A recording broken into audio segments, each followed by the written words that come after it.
I'll never forget the silence, the kind that clings to walls, thick and judgmental. I walked into her in-laws' dining room, the air heavy with perfume and arrogance, their laughter still echoing from the sentence I caught just outside the door. "She washes dishes for a living," my sister had said. Her voice was sugar-coated, but the knife was sharp. I stood there in my U.S. Marshal's uniform, boots polished, badge gleaming under the chandelier. Their silver forks froze mid-air, wine glasses trembled. And her smile, the one she wore when she thought she'd finally humiliated me, died in slow motion. That was the moment my revenge reached its peak, but it didn't start there. Back then, she was my blood. We grew up in the same cracked house, two sisters who promised each other survival. I carried her secrets. I shielded her from fists, lies, and nights when dinner was nothing but silence. When she cried, I listened. When she dreamed, I believed. But envy is a quiet poison. I saw it grow in her eyes the day I got my badge. She congratulated me with trembling lips, her hug stiff.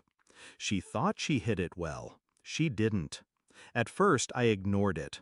She had her own life, her rich husband, the mansion, the pearls. I thought she was happy. I thought she'd never cut me down. I was wrong. The betrayal started small. Whispers that never reached me but lingered in the family circle.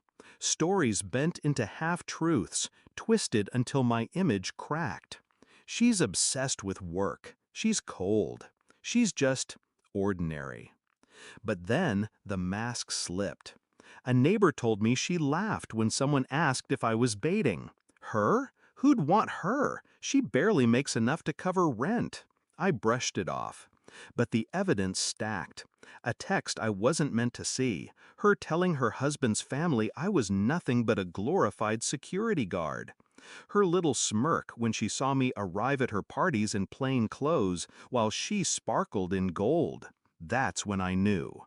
She didn't just want her life to look better than mine, she wanted mine to look smaller. I didn't rage, I calculated. I didn't slam doors or scream. I let her believe she was winning. I stayed quiet, watching.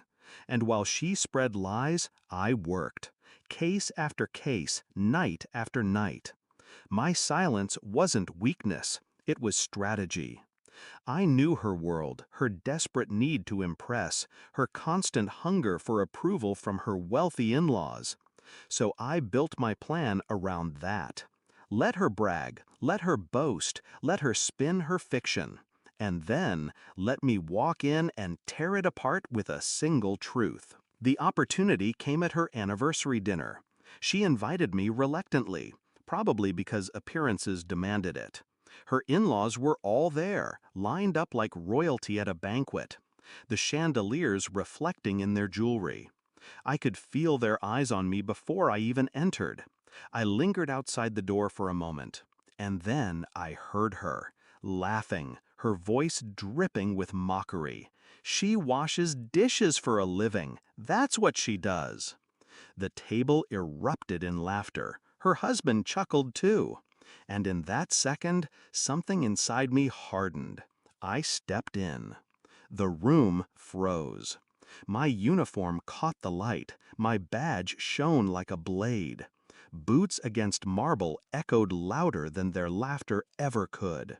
They looked at me the way prey looks at a predator, confused, afraid. And her, my sister, her face drained of color.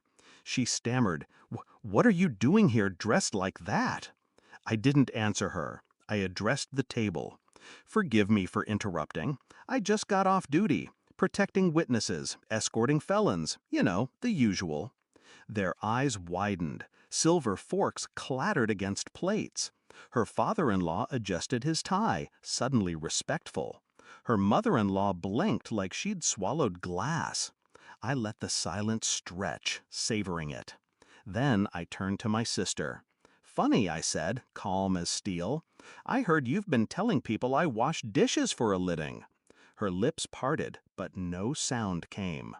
The power shifted in that instant. She wasn't the queen anymore. She was the liar caught under a spotlight. That was the climax. The whispers stopped. The laughter died. Her in-laws looked at me with newfound awe, and at her with something colder, disappointment. She had tried to humiliate me. Instead, she humiliated herself. I didn't scream. I didn't gloat. I didn't need to.